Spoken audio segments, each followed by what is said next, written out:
I think you mentioned something in your guys' case study that an image is worth 1,000 emotions, which I think was a very powerful statement in terms of how brands are always trying to really tap into those consumer emotions. And I think that's a niche and something that you guys have really taken the helm in helping brands understand, again, going back to that addictive nature. Yeah, I mean, I think it's the holy grail of marketing. I think a lot of brands traditionally focus on awareness. Let me buy paid reach, let me build awareness.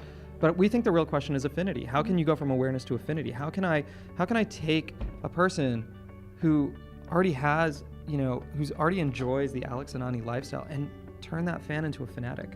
And images are a really powerful way to tap into that emotional response and form that connection. It's about humanizing the brand. It's about demonstrating, from the behind the scenes type of things, that this brand isn't just this big corporate faceless thing that's just trying to take your money. Yeah. That it's actually a friend. Yep. It's actually somebody you can trust, somebody that you want to embrace, and somebody you want to be with for a very long time. And that's what we think the power of imagery is. And there's an immediacy with images that you just don't get from any other medium. Yep. Let me ask you this. I mean, you're starting to really dive into a number of the different image-based platforms. What are you seeing as the different roles that these types of platforms are having for marketers, and how marketers might be able to think about the roles of the platforms?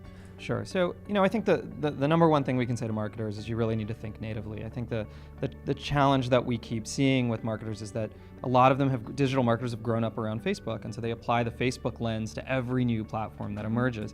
And that really does their audience a disservice, because their audience is on these platforms thinking in a very native way. Yeah. But, let me stop you. So for the folks that are seeing this interview and might be rolling their eyes, natively, here we go again.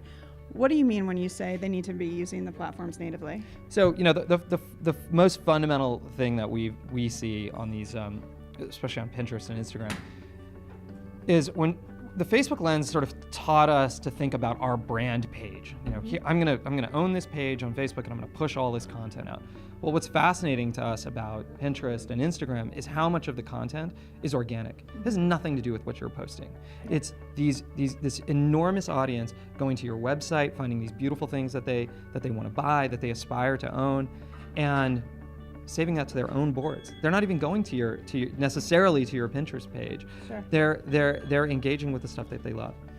And the same thing's happening on Instagram. And we actually see this really amazing connection between Pinterest and Instagram, where Pinterest to us represents what people really aspire to buy. Yep. And Instagram is them celebrating what they've bought. And if you can tap into that continuum, it's pretty amazing.